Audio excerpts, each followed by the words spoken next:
Imam Al-Ghazali adalah seorang ulama, filsuf dan teolog Islam yang lahir di Tus, Iran pada tahun 1058. Ia dikenal sebagai salah satu tokoh terpenting dalam sejarah Islam dan merupakan salah satu pemikir terbesar dalam sejarah filsafat Islam. Sejak kecil, Al-Ghazali memperlihatkan bakat dan minat yang tinggi dalam ilmu pengetahuan dan belajar dengan cepat. Ia mengikuti pendidikan di sekolah-sekolah madrasah terkemuka di wilayahnya dan belajar dari beberapa guru terkenal pada masanya. Ia memperoleh gelar master dalam ilmu fikih, hadits, logika, filsafat dan teologi. Setelah itu, Al-Ghazali memulai karirnya sebagai guru di beberapa madrasah di bagian timur dan barat Iran. Ia juga memegang beberapa posisi penting dalam pemerintahan dan memperoleh reputasi sebagai ahli dalam bidang ilmu pengetahuan dan agama. Namun, pada usia 40 tahun, Al-Ghazali memutuskan untuk meninggalkan karir dan posisinya untuk menjalani hidup sebagai pencari kebenaran. Ia melakukan perjalanan spiritual selama sekitar 10 tahun dan mempelajari ajaran-ajaran dari berbagai tradisi dan aliran spiritual. Pada akhir perjalanannya, ia menulis sejumlah buku yang menjadi karya terkenal dan memperkuat ajaran Islam, seperti Ihya Ulum al-Din dan Tahafut al-Falasifah. Karya-karya Al-Ghazali memiliki pengaruh besar pada perkembangan filsafat, teologi dan tasawuf Islam. Ia dikenal sebagai Imam Pertengahan, karena peran besar dalam memperkuat ajaran Islam dan memecahkan masalah-masalah filosofis dan teologis pada masanya. Al-Ghazali meninggal pada tahun 1111, tetapi karyanya tetap dikenang dan dipelajari sampai saat ini sebagai salah satu sumber utama ajaran Islam.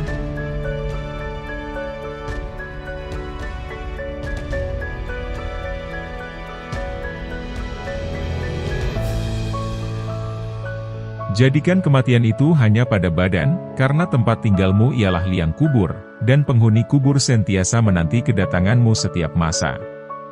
Lidah yang lepas, dan hati yang tertutup dan penuh dengan kelalaian itu, alamat kemalangan besar. Carilah teman untuk menenangkan hati dan pikiran, maka perhatikanlah baik-baik tentang keselamatanmu dan kesejahteraannya. Berpikirlah selalu tentang nikmat-nikmat dan keagungannya. Jika melihat orang jahat, jangan anggap kita lebih mulia, karena mungkin satu hari nanti, dia akan insaf dan bertaubat atas kesalahannya. Setengah tak percaya pada Tuhan di dunia ini, disebabkan oleh orang-orang yang membuat tampilan jelek pada agamanya, karena perilaku buruk dan kebodohan mereka. Cinta merupakan sumber kebahagiaan dan cinta terhadap Allah harus dipelihara dan dipupuk, suburkan dengan sholat serta ibadah yang lainnya. Korupsi agama, berasal dari mengubahnya ke kata-kata belaka, dan penampilan. Ciri yang membedakan manusia dan hewan adalah ilmu. Manusia adalah manusia mulia yang mana ia menjadi mulia karena ilmu, tanpa ilmu mustahil ada kekuatan. Bersungguh-sungguhlah engkau dalam menuntut ilmu, jauhilah kemalasan dan kebosanan karena jika tidak demikian engkau akan berada dalam bahaya kesesatan.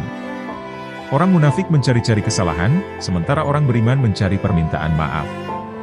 Hiduplah kamu bersama manusia sebagaimana pohon yang berbuah, mereka melemparinya dengan batu, tetapi ia membalasnya dengan buah. Sifat utama pemimpin ialah beradab dan mulia hati. Barang siapa yang menghabiskan waktu berjam-jam lamanya untuk mengumpulkan harta karena takut miskin, maka dialah sebenarnya orang yang miskin. Barang siapa mengeluhkan karakter buruk orang lain, berarti ia telah mengungkapkan keburukan karakternya sendiri. Jangan berteman dengan teman yang hanya ada ketika sehat atau kaya, karena teman seperti itu sungguh berbahaya sekali bagi kamu di belakang hari. Kecintaan kepada Allah melingkupi hati, kecintaan ini membimbing hati, dan bahkan menambah ke segala hal.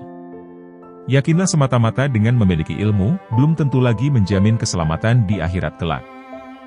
Doakanlah temanmu, baik selagi hidup, maupun sesudah dia meninggal dunia. Kata-kata lembut melunakkan hati yang lebih keras dari batu, kata-kata kasar mengeraskan hati yang lebih lembut dari sutra. Kebahagiaan adalah ketika seseorang mampu menguasai nafsunya, sementara kesengsaraan adalah ketika seseorang dikuasai oleh nafsunya. Menuntut ilmu adalah takwa, menyampaikan ilmu adalah ibadah, mengulang-ulang ilmu adalah zikir, mencari ilmu adalah jihad. Kita tidak dapat mengakui bahwa setiap orang yang mengaku beragama itu pasti mempunyai segala sifat-sifat yang baik. Pati ilmu yang sebenarnya ialah mengetahui sedalam-dalamnya apa arti taat dan ibadat. Maafkanlah temanmu yang sedang berbuat kesalahan, dan jangan sekali-sekali mencelanya. Pengetahuan tanpa tindakan adalah sia-sia, dan tindakan tanpa pengetahuan adalah kegilaan. Belum pernah aku berurusan dengan sesuatu yang lebih sulit daripada jiwaku sendiri, yang terkadang membantuku, dan terkadang menentangku. Untuk kesehatan yang baik, kendalikan makananmu. Untuk jiwa yang baik, kendalikan dosa-dosamu, dan untuk keimanan yang baik, kirimkan shalawat kepada Nabi Muhammad Shallallahu Alaihi Wasallam. Nafsu bisa membuat seorang raja menjadi budak. Sementara sabar bisa membuat seorang budak menjadi raja. Jiwa manusia itu seperti cermin yang memantulkan bayangannya. Kebajikan akan membuat jiwa itu bersinar, sementara keburukan akan membuatnya gelap. Kita adalah makhluk yang suka menyalahkan dari luar, tidak menyadari bahwa masalah biasanya dari dalam.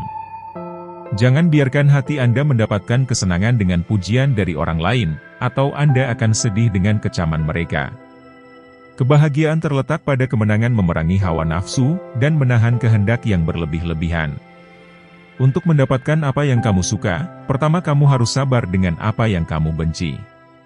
Seorang lelaki yang berakhlak buruk menzalimi dirinya sendiri.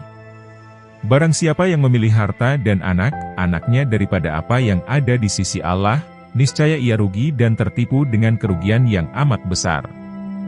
Yang paling besar di bumi ini bukan gunung dan lautan, melainkan hawa nafsu yang jika gagal dikendalikan maka kita akan menjadi penghuni neraka.